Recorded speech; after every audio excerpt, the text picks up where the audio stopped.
Hello everyone, কেমন আছো তোমরা সবাই? আশা করি তোমরা সবাই ভালো আছো, আর আমিও ভালো আছি মোটামুটি। তো সকালবেলা উঠে পড়ে মেয়েকে ঘুম থেকে তুলে দিয়েছিলাম। সেদিন ওর স্কুল ছিল না, স্কুল ছুটি ছিল। তো এই ভিডিওগুলো অনেক দিন আগের ভিডিও, তাই তোমাদের সাথে শেয়ার করছি। মাঝে তো অনেক দিন তোমাদের সাথে কোনো শেয়ার করতে পারিনি। তো এই ভিডিওগুলো সেই তখনের ভিডিও করে রেখেছিলাম। তা ভাবলাম তোমাদের সাথে এই যেগুলো ভিডিও করা রয়েছে এগুলো শেয়ার করি। সকালবেলা উঠে মেয়েকে পড়তে বসিয়ে দিয়েছি ব্রাশ করে।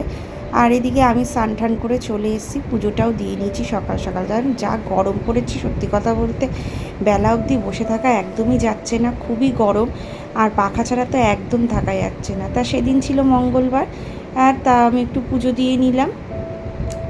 আর মঙ্গলবার আর শনিবার করে তো আমি বজরংবলির পুজো দিই, তাই একটু লাড্ডু দিয়ে পুজো দিয়েছিলাম। তাই এইটা হচ্ছে আমাদের পাশের বাড়ি একটা ছোট্ট পুচকু, তাই এসেছিলো ও তখন। তা ওকে বললাম যে একটু লাড্ডু খাও, ও খাবেই না কিছুতে।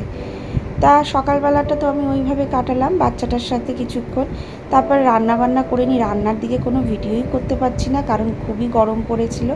তারপরে দুপুরবেলার দিকে একটু রেডি হয়ে কয়েকটা রিলস বানাচ্ছিলাম। তারপর তোমাদের সামনে এলাম। আর এই যে এইদিকে দেখো, এইটা হচ্ছে গিয়ে জামাই ষষ্ঠীর ভিডিও। তো তোমাদের সাথে তো জামাই ষষ্ঠীর কোনো ভিডিওই শেয়ার করতে পারিনি। তা জামাই ষষ্ঠীর দিন সকাল সকাল ঘুম থেকে উঠে পড়েছিলাম, আর সকালে উঠেই আগেই ঘুম থেকে উঠে ওই লুচি আর ব্রেকফাস্টটা করে নিয়েছিলাম। লুচি, একটা আলুর তরকারি যেটা লুচির সাথে বেশ সুন্দর করে যায়, কুমড়ো আলু দিয়ে। আর এদিকে আম কাঁঠাল কেটে নিয়েছিলাম, আর মিষ্টি দিয়ে সাজিয়েও তোমার দাদাকে দেওয়া হয়েছিল। আর সেই সময় এসেছিলো আমার বাড়িতে মা। তা দুপুরবেলা রান্নাবান্না আমি করে নিয়েছিলাম। রান্নাবান্না অনেক কিছুই করেছিলাম। তা এই যে এখানে ভাত, পোলাও, একটা মাছের মাথা দিয়ে পুঁই শাকের তরকারি, এখানে 5-6 রকমের ভাজা, আর ওইদিকে শসা একটু স্যালাড হিসাবে কেটে দিয়েছিলাম, এখানে চাটনি, আর ওখানে খাসির মাংস করেছিলাম।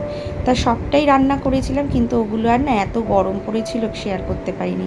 তা ওর বাবাকে যখন থালা সাজিয়ে দিয়েছিলাম, মেয়েও ওখানে বসেছিল, তা ওকেও দিয়েছে, কারণ ও বলবে আমাকে। কেমন হয়েছে আনিশা?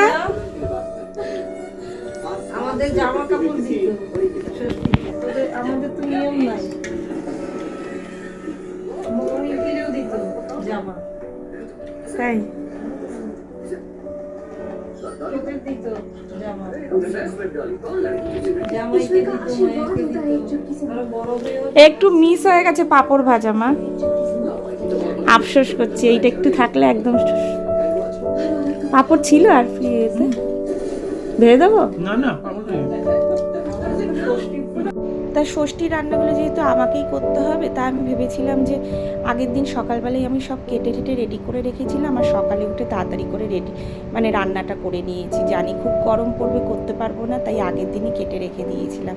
আর আমার খুব শখ ছিল যে ও তোমার দাদাকে একটু সাজিয়ে গুছিয়ে খেতে দেবো, তাই সেইভাবেই আমি রেডি করে ওকে দিয়েছিলাম নিজের মনের মতো করে। তোমার দাদাকে আর মেয়েকে ওখানে প্রথমে খেতে দিয়ে দিয়েছিলাম, তারপরে আমি আর মা বসে পড়েছিলাম খেতে। ওদেরকে আগে খাইয়ে তারপরে আমরা বসেছিলাম। তারপরে এই যে খাওয়া দাওয়ার পর আমরা ঘরে বসে সবাই আইসক্রিম খাচ্ছিলাম, কারণ তোমার দাদা আইসক্রিম এনেছিল। আর এইটা হচ্ছে তারপরে আরেকটা ভিডিও, আরেক দিনের ভিডিও, মানে জামাই ষষ্ঠীর পরের দিনের ভিডিও ছিল এটা। তা সন্ধেবেলা, সকালবেলা কিছুই ভিডিও নেওয়া হয়নি। সন্ধেবেলা একটু মুড়ি আর সিঙ্গারা নিয়ে বসেছিলাম, মুড়ি আর সিঙ্গারা খাবো বলে। আর গিয়ে নিয়ে এসেছি না, দোকানে গেছিলাম সিঙ্গারা আনতে। আসার পরে এত গরম লাগছিল, পুরো ঘেমে গেছিলাম। তা মেয়েও ওখানে সিঙ্গারা মুড়ি খাচ্ছিল, মাও খাচ্ছিল, আর আমিও খাচ্ছিলাম। আর খেতে খেতে মায়ের সাথে একটু গল্প করছি। আজকের ভিডিওটা আমি এই অবধিই রাখছি। দেখা হবে নতুন একটা ভিডিওতে। ততক্ষণের জন্য টাটা, তোমরা সবাই ভালো থেকো।